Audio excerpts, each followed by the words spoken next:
Hey, y'all. Welcome back to the Don't Mom Alone podcast. I'm your host, Heather McFadden, and this is the place where I get to walk alongside you and connect you with people and resources so you know that you don't mom alone. And in this episode number 475, we're doing it again, Summer of Mentorship 2024. And if you're unfamiliar with what that is, back in 2017, I started this thing where I would choose 6 episodes from previous years in the archives, and we would republish them. It was a way to be reminded of just wise counsel and information and give our team a little bit of a break. Now, this first week of the Summer of Mentorship, we are republishing an episode I recorded in April of 2020 with Rachel Macy Stafford. Rachel started the hands-free movement years ago, and then in 2020, she released a book called Live, Love, Now. In this conversation, we dive into what Rachel's learned in her parenting journey as a mom of teens and preteens, and she talks about how she chose true connection and how that can bring our kids closer to us and keep that communication lines open. I felt like reading her book and having this conversation was really impactful to me as I transitioned into those teen years. She said it's about redefining our role as a parent, to move away from the authoritarian model, to recognize that we can be the guide, the truth teller, the encourager, instead of being an enforcer and a half listener and a critic, that those roles will only get us further and further from each other. And I feel like in the summer, although we may spend a lot of time together, we may not be feeling connected to our people. And so I wanted to offer this information to you. Also, I remembered that she created a 7-day listening plan just for our Don't Mom Alone listeners, and there is a link to that in the show notes. So lots of good stuff to get you thinking and just connecting with your people this summer. Let's get right to it. Here we go. Rachel, welcome to the Don't Mom Alone podcast. Oh, thanks for having me. I'm so happy to be here. I have already loved chatting with you and getting to know you. And talk to us about the motivation behind this book. What was going on in your own heart related to mothering that prompted you? Well, it was interesting because I published Only Love Today, and my publisher was very eager to start talking about the next book and what's your plan? And I said, I'm going to need to step back, and I just want to connect with people for a while. I want to really kind of get in touch with what's on people's hearts. And that was kind of just really a prayer, an intention that I just put out there. And interestingly enough, as a special education teacher for 10 years, I started getting invited back into the classroom. And they wanted me to come and talk about being an author. Well, I really value the insights from kids and feel like my own children have been my greatest teachers. And so I use that opportunity as a chance to do just what I wanted to do, which was connect with people, find out what are people really struggling with right now. So through an exercise that I called the index card exercise, I was able to acquire a great bit of information from students about the stressors, the challenges, the worries, the hopes, and the dreams that a lot of teens are facing right now in the world. And I started kind of grappling with, what do I do with this information? And as I started thinking more and more about how could I bring this to the world, because I told the kids every time I would ask them to participate, I would say, I want to amplify your voices.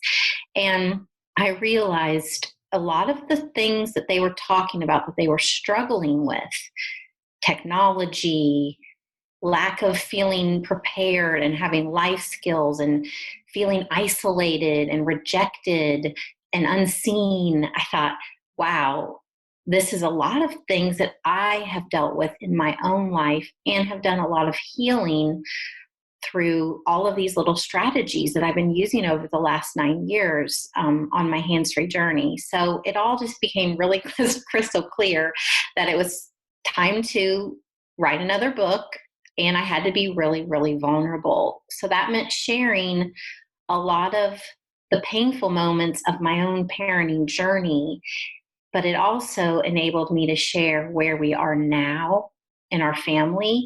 And that's where the hope really comes in. And so it was about a 2-year process of having this on my heart when I couldn't deny it anymore. And then it just kind of came pouring out, but not easily, not easily, but, because when you are sharing your most vulnerable truths in order to give someone a lifeline, it's painful. But anytime someone extends their hands and grabs that lifeline and says, this is just what I needed, you have that validation that, okay, when we see each other's scars, we love each other more. That's what I believe. So that's what this whole book, it's just really this vulnerable, open lifeline to anyone who's just feeling like they're not connected to the people in their house, the people they love, that their own heart. This is kind of like a map to how do we reach each other when there's so many obstacles in our way.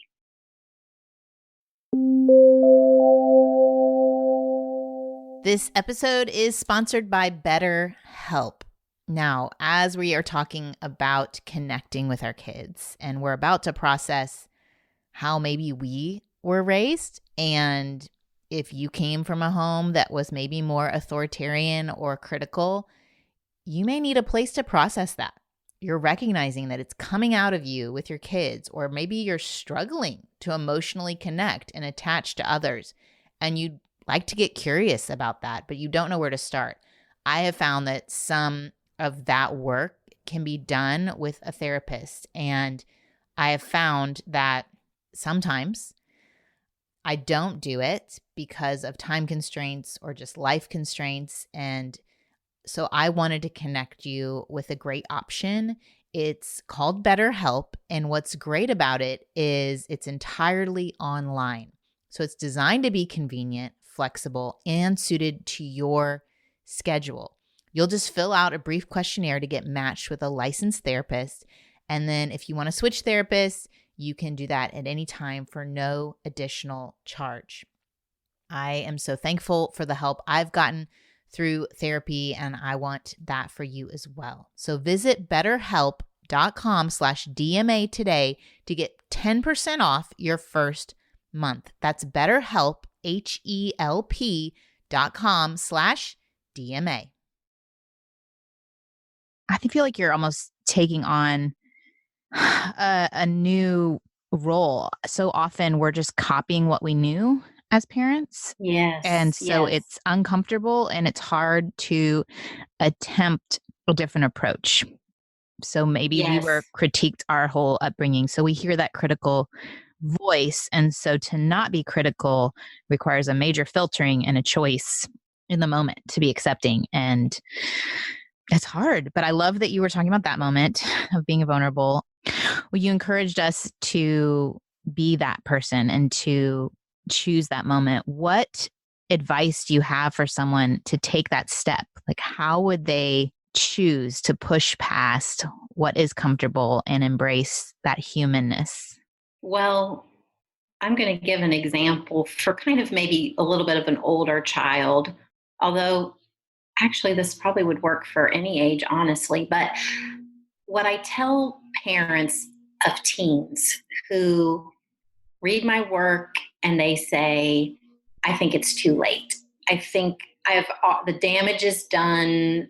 I've been a critic their whole life. I've driven them away.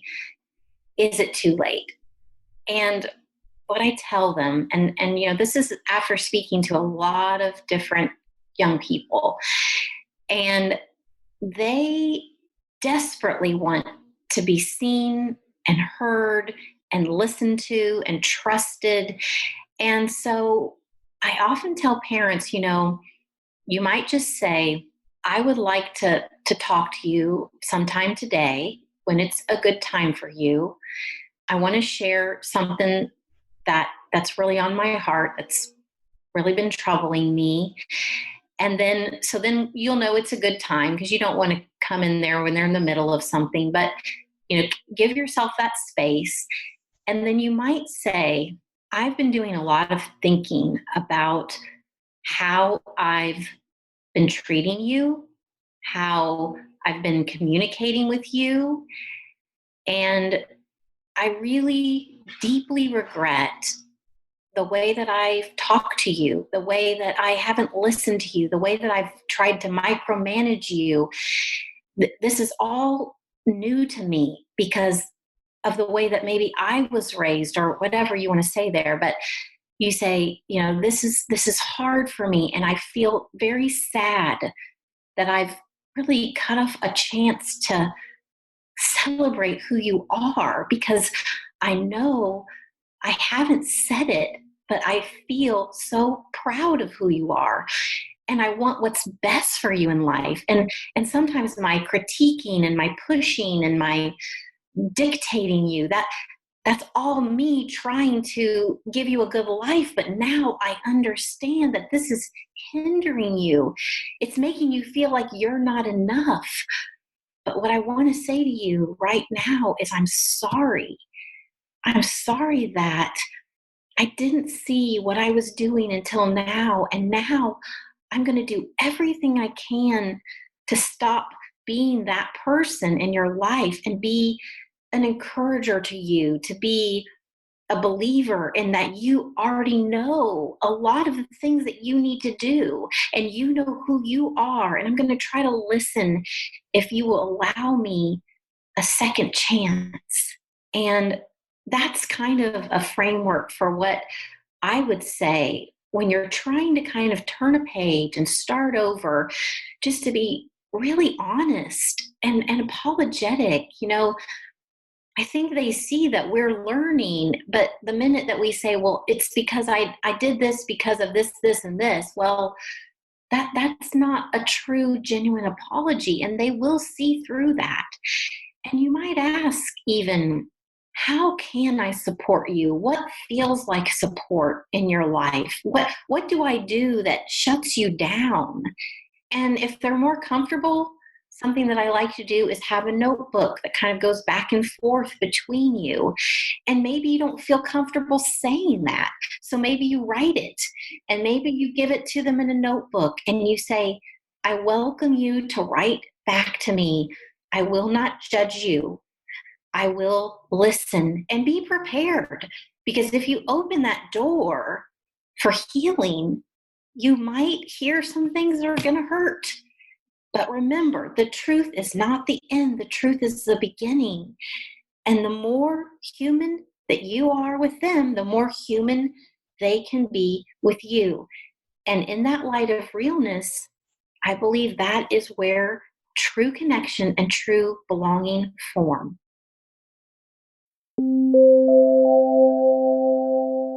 Y'all listen to the show enough to know that I'm doing my best to try to find products that work well, but are also clean. And when it comes to my hair, I have found Vegamore does both really well. There's a few products that I have just been loving by Vegamore, and I love their brand is pink, big fan, with their cute pink bottle that's 100% cruelty-free. They're never formulated with harmful chemicals, parabens, or hormones. I enjoy their Grow product, which is the revitalizing shampoo, conditioner kit, and also they have a Grow serum. And if you're like Cynthia and you're trying to work on your eyebrows or your lashes, they have products for that too, which is great news.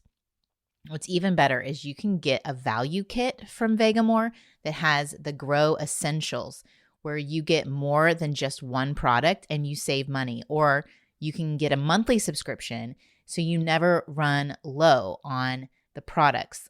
I like to put the Grow Serum on after I've washed my hair, gotten out of the shower, put it on before I put any other products on my hair. And that consistency helps keep my hair and scalp flourishing. Fun fact, Vegamore sells one bottle of Grow serum every 15 seconds on their website. That's how good this stuff is. So give your hair the power of a little pink bottle with Vegamore. For a limited time, Don't Mom Alone listeners get 20% off their first order by going to vegamore.com/DMA.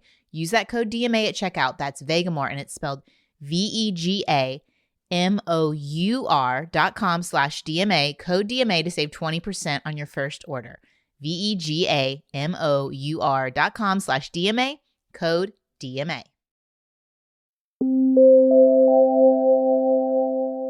It's so helpful. And like you had said, it's the people who loved us unconditionally and accepted us for who we are that stand out from our childhood. I can remember every, that ballet teacher, or even my dad. I mean, different people that weren't constantly trying to make us into the best version of ourselves. Yes. But I can also, in my head, hear the devil's advocate saying, yeah, but sometimes kids need to be corrected. Or I'm thinking about the teenage years, or even I have all boys. So you'll get the teacher call about the misbehavior. And in those moments when the child is gone awry, what's the best way to approach and stay connected and yet redirect and realize that we're still training them? Yes, that's a great question. And I go into that in chapter 3 because it's so important. There's a fine line there. It's like, well, I want them to feel accepted and loved, but that doesn't mean they can just do whatever, because sometimes they are going to make mistakes and it is going to take them on a damaging path. Yeah. So I'll give you another example about this, because I think examples are really powerful. But I noticed my teenager was keeping some really late hours. And naturally, as parents do, we think the worst, like, oh, she's probably got her phone in there. Like the phone, we try to keep the phones out of the bedrooms at nights.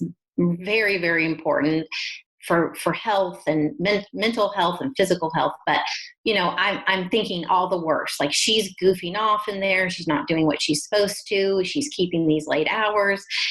So I went in, and rather than start from a place of accusation, which I think we do sometimes, and assuming the worst, I started from a place of compassion.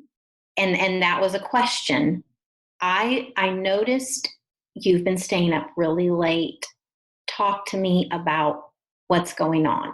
And there was some defensiveness at first and some strong emotion, but that meant to me that, okay, something is going on here. Yeah. And so what happened was she kind of unleashed on me about how much pressure she was feeling from all the things that she was managing in her life. And some of her classes were not going as she hoped them to go, so imagine the frustration. You're working as hard as you can and your grades are not reflecting that. So then you're feeling like a failure. So then you're staying up late, and then your mom comes in, and, so I really tried to step into her shoes.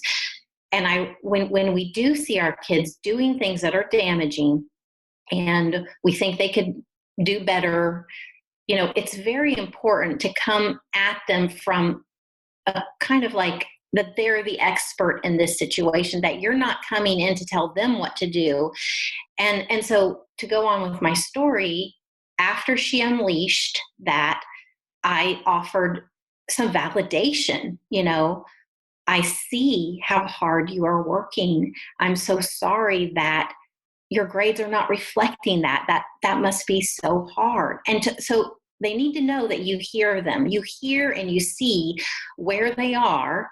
And then my next question was, can you think of something we could do so that you could go to bed even 30 more minutes earlier?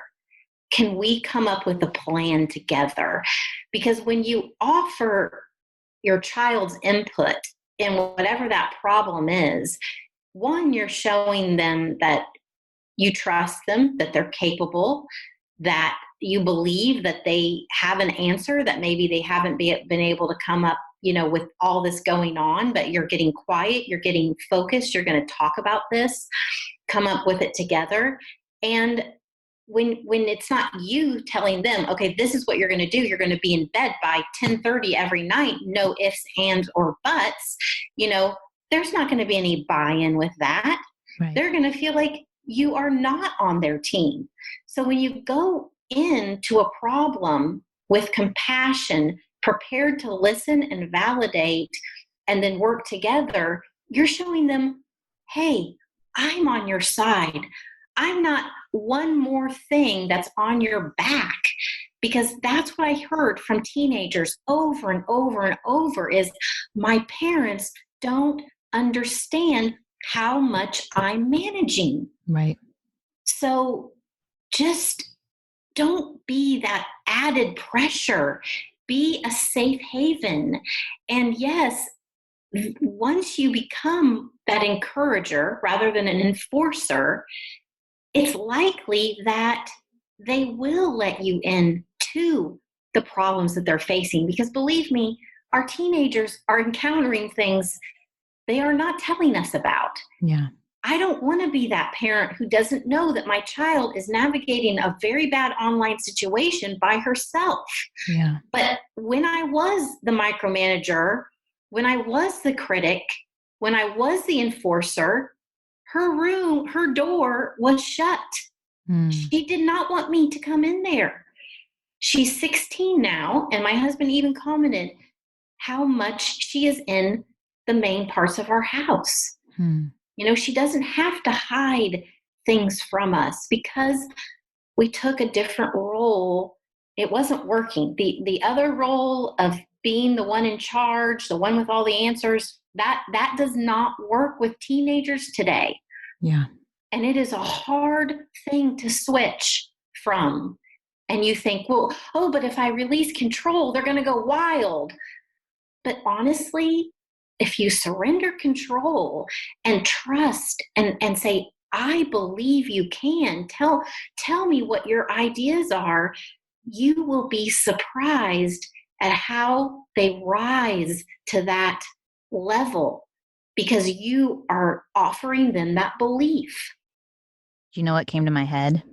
What? Ferris Bueller's Day Off. Oh my gosh.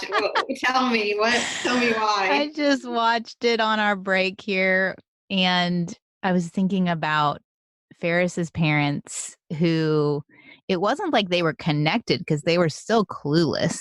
They just believed like he was an angel and overly extended the grace to the point that it was like ridiculous. They were so clueless. Yeah. I don't think that's what you're talking about. But then there was his friend who was under the thumb of a parent who was so authoritative. He was terrified of his dad. He was in a depression. Anyway, I just was thinking of those two examples and just the history of time after generations of disconnected teens from their parents and how many movies are about that or books or storylines and how even the memes or the videos my boys might show me are like jokes comedians will make of how their parents are just yelling at them to take out the trash and yelling and yelling and yelling. And anyway, how it could be different. What I brought up to Rachel was this reasonability test, which I think, do you mind us talking a little bit before we go? I think it's just a super helpful thing we could implement even in these weeks. So the reasonability test really came into my life when my family was going through a season. It was a spring season, much like this one, where our whole world turned upside down. And we were experiencing a lot of loss, a lot of hormonal changes, turmoil with friendships and academic overload. I mean, you name it, we had it. And what I decided was that I was going to try very, very hard to not be reactive to the emotions that I was sure were going to be coming because we were just in this really difficult time. Because I know myself, and let me just tell you, When my family members are being sassy, I want to control. And when they're anxious, I want to jump in there and reassure and fix. I know my defaults and they're not helpful. So, what I've learned is the more shaky the people in my family are, the more I need to be steady, the more I need to be a calming presence. And as hard as it is, the payoff is huge when you can embrace that role. And so this reasonability test helps me very, very much. When I'm in conflict with someone in my family, I check myself. When there's that pushback, I ask myself, okay, is what I'm asking or saying reasonable? Do I sound like a voice of reason right now? And does my body language match my words? So, see, sometimes we're just mimicking what they're doing. So maybe they're not following through with the things they're supposed to do around the house. I like to call them family contributions, thanks to my friend Amy McCready. Chores is love like her. Yes. But family contributions, love that. But not everybody's on board with the family contributions, and it's like, oh, there's a trail here, and I ask them to pay. So we want to think about, all right, am I asking what is reasonable? Like, maybe this is not a good time, or maybe I'm not asking in a way that's very kind or respectful. So kind of check yourself. If the answer's no, you're not being reasonable, then that's a good time to make an adjustment with yourself. If you are being reasonable and you've, kind of checked, like, well, I gave her time to do that, I asked respectfully, this is not out of the question, I'm being calm, then that's when I step into asking or offering some solutions. One of them is help, something like, okay, I see you haven't done this. Is there a reason? Are you maxed out right now? What's going on with you? That how can I help kind of question, when they're melting down, it feels like support rather than rescuing. Right. Mm-hmm. Then there's also validation. I see that you really, really wanted to keep whatever, doing your Minecraft thing. I really see that you are having fun with that. But right now, this is what we need to do. And then space. Someone's melting down because you've put a boundary. You've said, this is what you need to do. I've asked you to do this. And they're having a meltdown, which oftentimes is really, there's a deeper meaning for that. There's something going on there, but that's not the time to probably figure it out. But then you say, I see that you're not handling this, very calmly. It looks like you need some space, or I see that you need some space. You maybe don't even make judgment about what you see. I see you need space. And then you can come back around. But when you're in that conflict, it doesn't help to be unreasonable, to add to the conflict with your own anger, frustration. So when it's calm, then that can be a teaching moment. I asked you to get off the computer and this is what you did. This was your response. Now, that's not helpful to what we're trying to accomplish here. It's not helpful to getting your other things done. So can you tell me, how would you like to monitor your time on that computer? What are your ideas? It's always good. I just think asking them first before we say, well, this is what I think we should do. Asking them, letting them have some say. It's very easy to fall into that dictator role, that micromanager, because, we think control makes us feel better. Yeah. But what I realized last week with my own family is I was seeing a lot of what they weren't accomplishing rather than what they were accomplishing. And right now, the saving grace, I think, in all of us is to keep pointing to our strengths, keep pointing to the things that we're doing, the ways that we're being creative, the ways that we're being helpful. And I started a little journal for each of my daughters. Last week was our first week of the quarantine. And so I just labeled it quarantine journal week 1. And then I wrote, "You shined when." And it makes me cry, a little bit, because it is so hard to keep focusing on what is good when it's so hard, when life is really hard and you're worried about people that you love. And so I wrote, "You shined when," and then I went to my husband and I was like, "When did you see Natalie and Avery do something, positive or helpful?" And then he started, and then I shared, and it was really beautiful to spend that time with him, focusing on the ways that our daughters were being resilient, and they were doing things, that kind of made us either laugh or just gave us a sense of like, wow, I didn't know they could do that, And so this little journal that I'm going to just keep taking to them at the end of each week. And one of them I gave in person because that's her personality. And the other one I just set on her bed because that's her personality. And I just want to share that tool.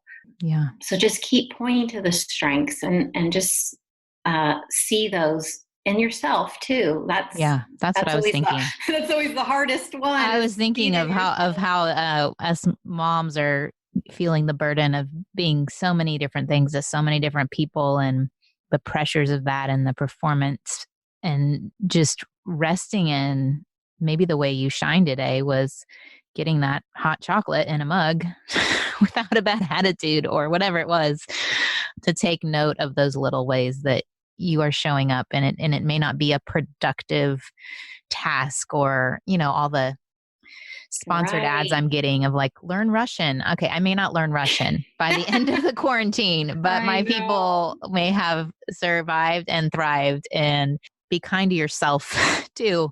We're talking about accepting and loving and belonging for our kids, but that has to start with our own inner monologues. So important. Thank you for including that. That's definitely part of my book, because when you offer that compassion and acceptance to yourself, it really does. It has a way of rippling out. And so thank you. This has been such a valuable conversation. I can't wait to share it. Oh, you're so sweet. Well, thank you, Rachel, for being with us. We'll put links to all your stuff in our show notes and where they can get the book. Thank you. We'll just pray Amazon is up and running and ready. And I know that these words will live long past any such thing as Corona. So thank you for writing them down and for encouraging all of us in connection, and blessings to your family. Blessings to your family and to all of your listeners too. All right. Thanks, y'all. Definitely go check out the links in the show notes to that listening guide, that Live, Love Now listening plan that Rachel created for us. She even has some downloadable tools like heart questions versus performance questions. And if you are an easy to be around adult, things to consider. I'm going to pray for us. Lord, I thank you for how you made us. I thank you that we are human. I pray that we could meet our kids in that human place. I pray for myself that I could move away from the dictator, half listening role and to ask more questions and cooperate with my teens instead of trying to find my own peace by deciding for them how they can solve problems. I pray, Lord, that I would analyze my reactions and responses to things and make sure that I'm being reasonable and not reactive. And I also thank you for the reminder to look for what's going well, to see where my boys shine instead of critiquing where they maybe misstepped. And I pray over these summers that we can find times and spaces to readjust patterns and habits of interaction for connection, for long-term relationship. In Jesus' name, amen. All right, thanks for joining me. Next week, we'll have another episode of the Summer of Mentorship. Lots of parenting episodes this summer. Great advice, always shared on the show. And I just feel like, for me, I need it fresh, top of mind. So, also, we have a new sidetrack coming out on Friday. So make sure you check out Cynthia and I, first Friday of the month. And have a great 4th of July. Adios.